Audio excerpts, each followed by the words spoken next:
Hello, I am Zita Fekete. I would like to talk about the body language. The body language is the movement and the positioning of our body while we communicate with each other. It includes the distance to one another, the posture, the positioning of our body, the movement, the facial expression, the breathing, and touching ourselves or objects like cigarettes or pen. Why is it so important? Because significant part of the communication goes through these non-verbal channels. Because our first impression based on that. Because if we have contradiction with the spoken word and the body language, we believe on the body language. And because this is universal, meaning all around the world people understand and interpret the signs in the same way. Let me tell you a story. In the Second World War, when Russian troops approached the little village where my grandparents lived, people were very scared. My grandma decided to hide the jewelry, so she did it. In that evening, when my grandpa came home, she told him, "I hid the jewelry so well that no one could find it." Then my grandpa answered, "I bet I can tell you where they are. So tell me." "In the chimney." That was true. "How do you know?" asked the grandma. "Because you glanced to the chimney when you thought you hid the jewelry." So this is the fifth reason why you have to be very aware of your body language if you want to keep your secrets. So today I would like to tell you about the personal space, the positioning of the body postures, the leg and arm movement, the facial expressions, especially the eye and the mouth, the micro gestures, and last but not least, why do you have to read the signs in cluster and context, not just as isolated signs? So, let's begin with the personal space. Personal space is a distance people find comfortable between themselves and others. It differs from person to person, to relationship, situation, and it depends on culture as well. Although there are some major categories. Close intimate zones from 0 to 6 inches is characteristic for romantic relationships. Intimate zones from 6 inches to 18 inches, it is usual among friends, sport activity, public transport or crowd. Smell and touch is natural. Entering into this space without permission can be very threatening or upsetting. Personal zone from 18 inches to 4 feet.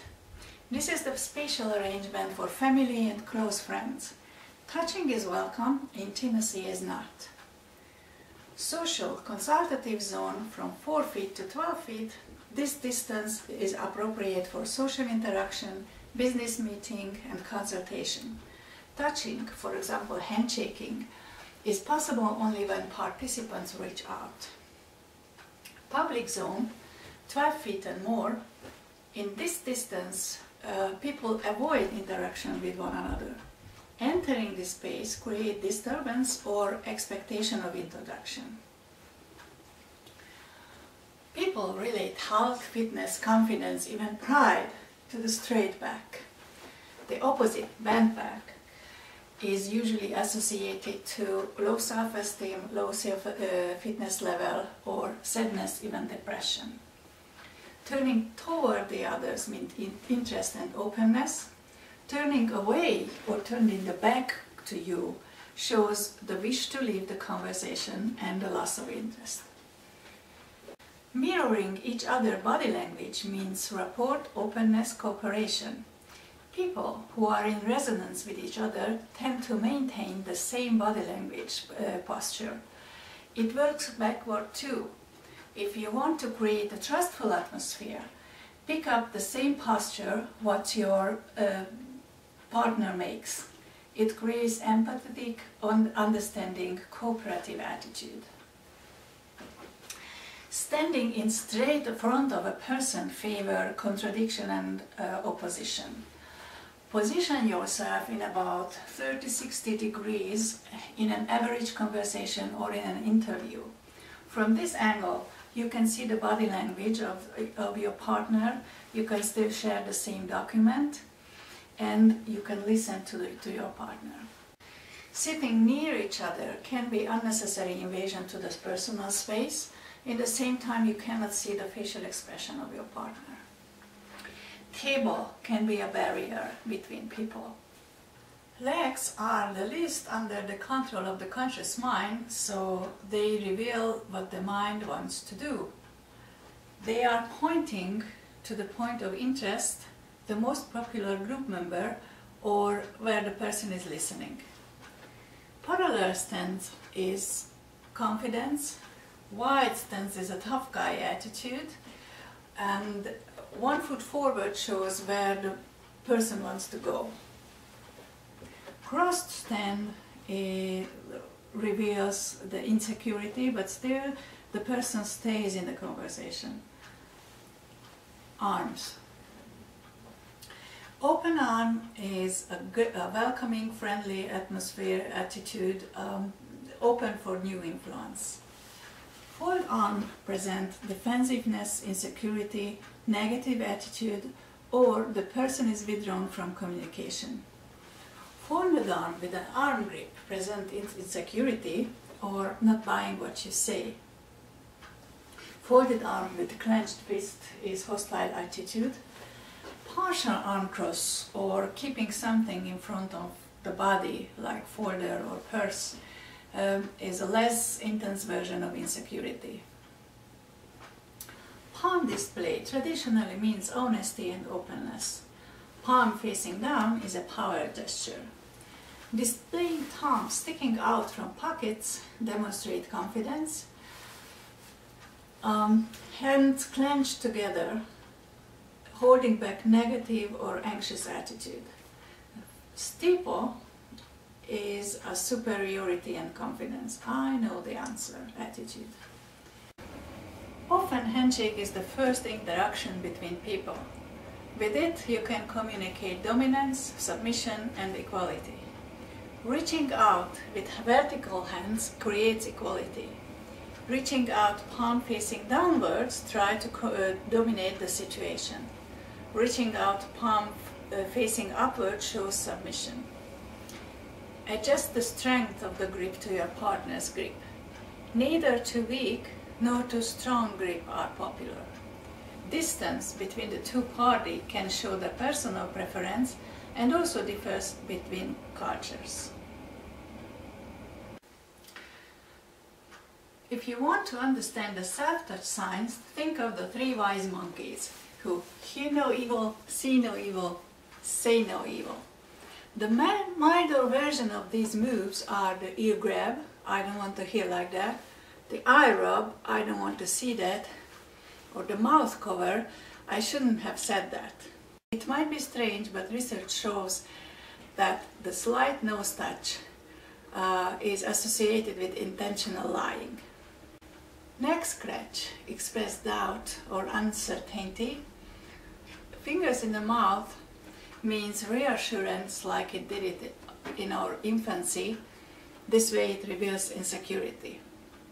Face is the most informative body part. Huge number of muscles make possible to express the 7 basic emotions and its numberless combinations. These 7 emotions are universally recognized in every culture, and these are happiness, surprise, sadness, fear, anger, contempt, and disgust.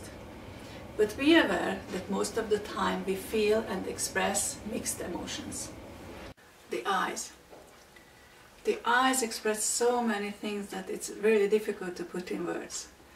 Maintaining eye contact is essential for every communication. However, we don't look permanently into each other's eyes.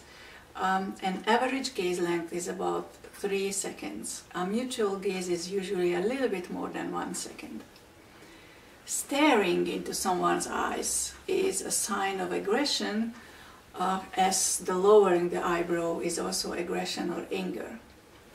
Eyebrow fresh is also a universally recognized sign for greetings and recognition. Looking up from lowered head is quite childlike and reveals the sensitive neck area. Therefore, it is a sign of submission. Extended blinking is blocking out the view. Darting eyes are looking for the escape route. Smiling has a powerful positive effect on all of us. It creates friendly atmosphere. People with more smiling get along better with people, get more positive response than people with less or no smile. It's contagious in addition. A study shows that we are easily smiling back to smiling faces, but we have problem to smiling back to frowning faces. The original meaning of the smile is I am not a threat for you.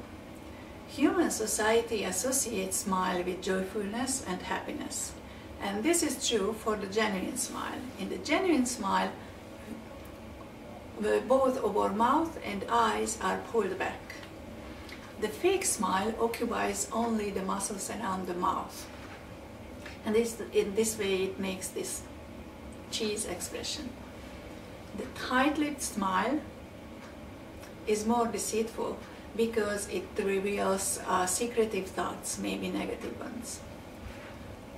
Microgestures are the tiny facial movements which last only a fraction of a second and are not under our conscious control. Therefore, they are the most honest signs of inner thoughts. Most of the time they are processed in the subconscious level. When we have a gut feeling or a hunch or don't even know why, but we have a certain impression, usually it comes from these microgestures. Ellen and Barbara Pease, the two Australian body language experts, tell a story about an interviewee in their body language book. A man in a job interview was speaking about his ex-boss with appreciation. He told that he left the company because he wanted more challenge. Everything else seemed to be nice, however, one of the interviewers had an unidentifiable bad feeling. When they looked back the video about the interview with slow motion, they discovered that every time when the applicant mentioned his boss' name, he sneered. This hardly detectable negative feeling led them to phone this ex-boss. They learned that the applicant was fired because he was dealing with drugs to other staff members. Small, incongruent signs like this are the best lie detectors. Lions can choose their word. They can look into your eyes. They can smile, although they smile less when they are lying. They can open up their palm to seem honest. What they cannot do for long is to suppress these microgestures or pupil dilatation or blushing or sweating. No matter how good you are in microgestures, you cannot evaluate isolated signs. For example, hair touch can mean more things depending on the circumstances. For example, if the head was supported before, the person looked out the window, it's turning away with legs or body, it's probably boredom. If the person draws her neck in, rubs her hand, crosses her arm or leg, it's probably anxiety. If the whole body is in open posture, eyes are widened, the person shows her neck and wrist sensitive areas, it's probably belong to the third cluster. Finally, if you see that someone is continuously playing with her hair, it probably doesn't mean more than she is in a usual state of mind.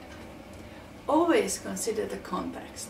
Someone sitting, arms and legs crossed, chin down, in a conference, it's probably in a defensive mode, but frozen in a winter bathtub. Simplest way to improve body language reading is drawing attention to what you see. Make it as conscious as possible. If you want more special training, turn off the voice of the TV and try to figure out what's going on. You will be really surprised how much more you can see when you are not occupied with the words. Thank you for your attention. Good luck with it. See you next time.